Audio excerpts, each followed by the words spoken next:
Hey yo, what up, what up, what up? This is Lamech with selahsportstv. What up, fans of the sport? Hey, coming at you with a real quick one. I just wanna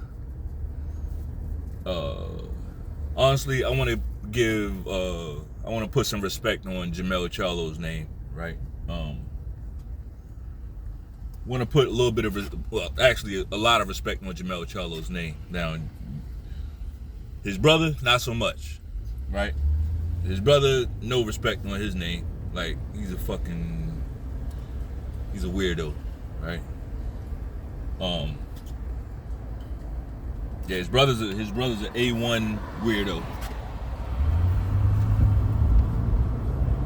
But as far as Jermell has basically accepted the Terrence Crawford challenge. Now, to me, you gotta give that man some respect. He's going up to 168 to fight Canelo, a fight that I think he can win, by the way. Right? It depends on if he can carry that twitchiness up there to 168. I ain't worried about the power so much. He needs to be fast, right?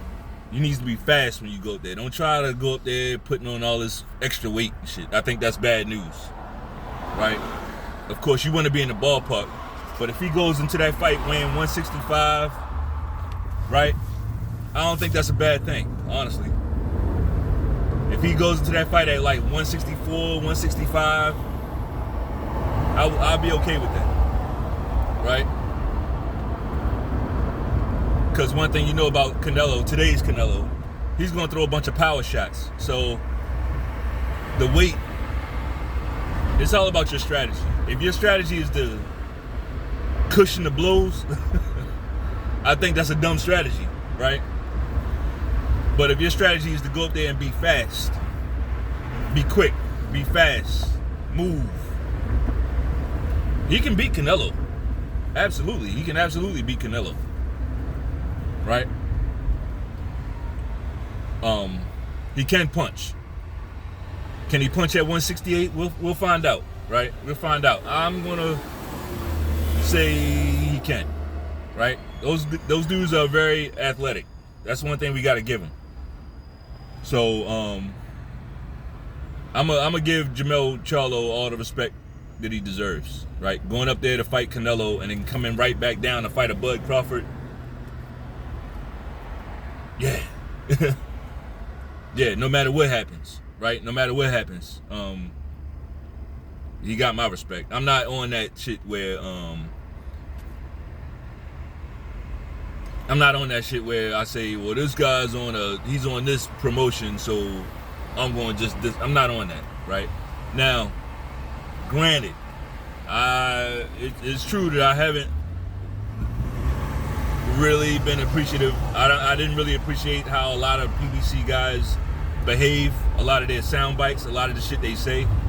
I think a lot of times their heads are up their own ass, like they believe their own hype a lot. You know, they are more into marketing than developing as fighters, right? Which is why they tend to get washed when they go up against certain promotions, namely Top Rank.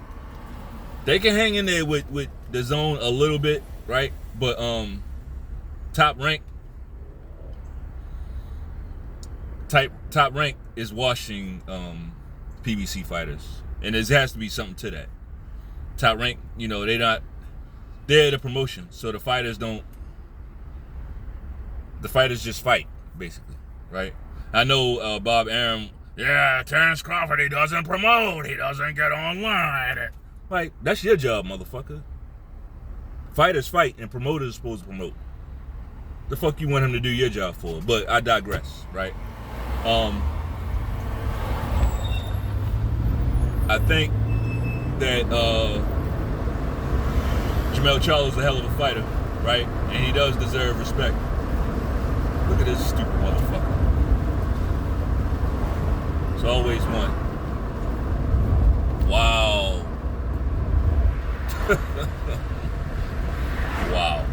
It's always one. But yeah, man.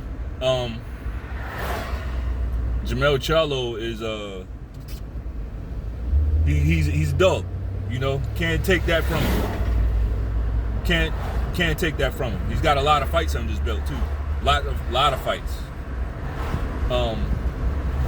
He's got like 37 fights, something like that. So,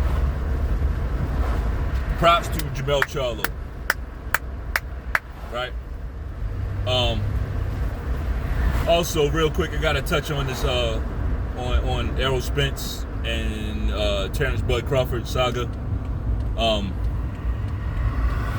Like I said, Jermell Charlo has accepted that Crawford fight, right?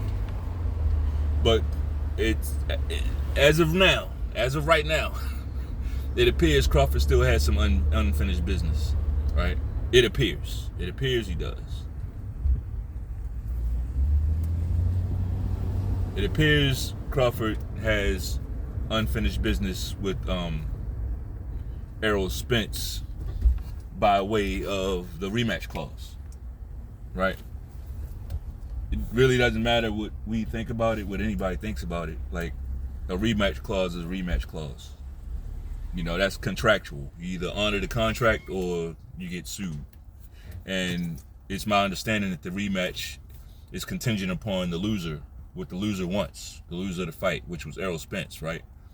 So, as of right now, Errol Spence is still talking about the rematch, right? He's talking about doing it again with Terrence Crawford at 154.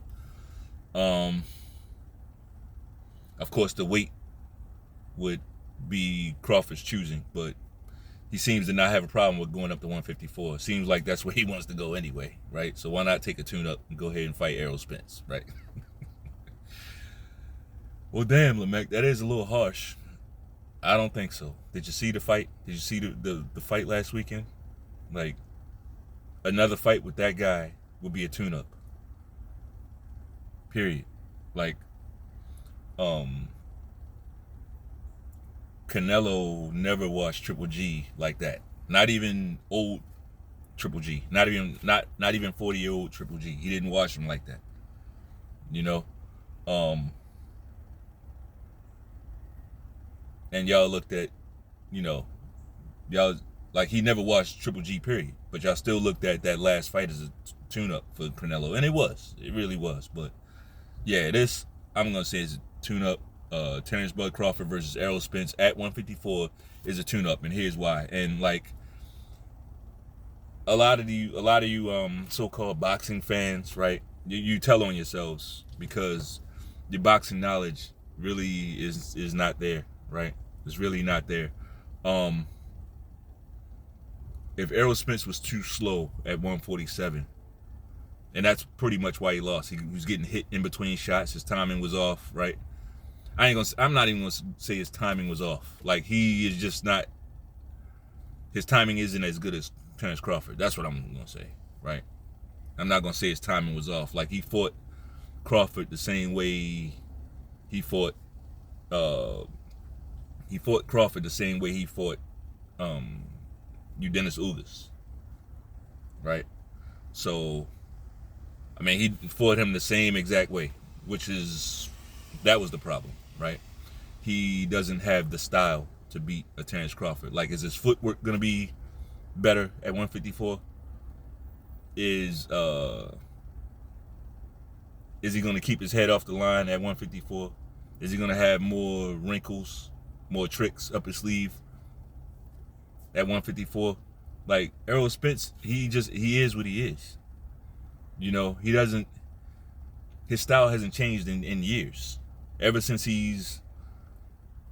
I've seen him, his style has never changed, right? Now, some fights he looks better than others, but it's the same style, right? No matter what the other opponent is doing, he's going to come in with the same style. So, yeah, I'm going to jump out there and say it's a tune-up. Another thing I want to quickly address. I hear a lot of people saying Derek James is the wrong trainer for Errol Spence. I think that's a little harsh, right? The guy has one loss on his record. One loss on his whole record. You know, and it's like, as soon as he takes a loss against a pound-for-pound all-time great fighter, people saying he should dump his trainer. Well, I disagree. I don't think he should dump his trainer. Plus, boxing isn't like that. It's just not. It's not like. It's not like football where you just change coaches, right? These guys have professional. Derrick James has been in this guy's life since he was a kid, right? Same with Bomac and Terrence Crawford. Like, you don't just change trainers like that unless you're AJ or Ryan Garcia, right? But that's a whole nother issue. But no, I don't foresee Derrick James going anywhere, nor should he, right? Derrick James, I think he's a good trainer. Is he the right guy to get past the Terrence Crawford? No, he's not. But Terrence Crawford is like, what trainer is gonna? It's not about the trainer. Like, you gotta have the skill set to beat him. The trainer can't put a skill set in you that you don't possess, right? He can't. Now they can work on some things, but Derrick James is not a. He's not a guy that you can see. He's not a footwork guy. Can they bring somebody in that camp to help? Yeah, they can absolutely do that. They can absolutely do that. But it's hard to, it's hard to teach an old dog new tricks, as they say, right? And Errol Spence, he's not old per se, but he has. It's just that his style hasn't changed, right? I do think in a second fight between these two would have him. I'm gonna say this again, and I'm gonna see if you cocksuckers will accept it. Errol Spence is gonna fight a long distance fight, that second one. He will not get into no bang outs with Terrence Crawford in the second fight. Okay? Did you hear me this time? Yeah. Just like he should have did. If he don't want to get knocked out, he's not gonna go in there, jab, slip, go to the body. Jab, slip, go to the body. Oh, you by the ropes? Jab, jab, slip, go to the body. He's not gonna do that. Because then Terrence Crawford is going to let him do that, slip, and he's going to be right where he wants to be. And start hitting him with sneaky shots in between his slow shots. No, he wants to keep this fight long. The reason why all those PBC guys and Derrick James and even Errol Spence himself, the reason why they were so confident going into that fight is because they knew the fix was in. They knew that if all he had to do was make it to the cards, right? Fight your style, get to the cards, and Uncle Al will take a head of rest, right? The problem is that wasn't Terrence Crawford's intention. Terrence Crawford was saying the whole time he's gonna try to take away the rematch, right? But props to Errol Spence, man. The guy's got heart. That's one thing we just got to give him. That guy has heart. Lots of it. I mean, the shots he took in that fight and kept getting up. And like even his post-fight, how he behaved in the post-fight. He didn't act like Deontay Wilder, right? He didn't act like that. He showed respect. His back stayed straight, upright, There's nothing you can really take away from him. I just don't think he has the style to beat a Terrence Crawford. But that's all I got for this video, man. If you like it, if you like this video, shit, go ahead and throw that jab, but then at the last second, turn it into a hook on the like button. Peace.